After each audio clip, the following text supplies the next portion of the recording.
యేసు రక్తమే జయం పరిచర్య ప్రైజ్ ద లార్డ్. డిసెంబర్ 12వ తేదీ 2024.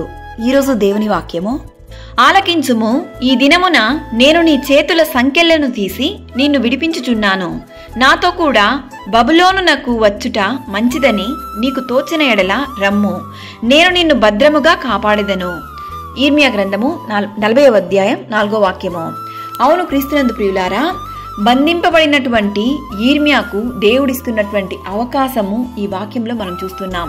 స్వాతంత్రం, స్వేచ్ఛ, దేవుని యొక్క సమృద్ధి, దేవుని యొక్క నడిపింపు, ఇవన్నీ దేవుని కృపను బట్టి ఆయన నడిపిస్తున్నాడు.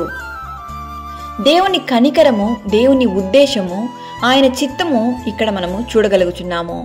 యూదయ బబులోనులోనికి వెళ్ళడమే లేక ఇక్కడే నిలిచి ఉండడమో తన చిత్తమునకే దేవుడు అప్పగిస్తున్నాడు.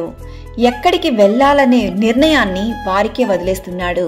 క్రీస్తునందు ప్రియ సహోదరి సహోదరులారా, ఈ వాక్యమును దేవుని చిత్తమును ఉద్దేశమును మనకు తెలియజేయుచున్నది.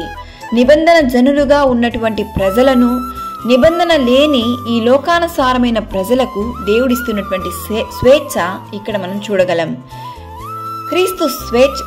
క్రీస్తునందు ప్రియ సహోదరి సహోదరులారా, యేసును సొంత రక్షకునిగా అంగీకరించడం, నిత్య జీవమును పొందుకోవడం అనున్నది నీ చేతిలోనే ఉన్నది. కావున నిన్ను నీవు దేవునికి సమర్పించు. నిర్ణయం నీవే.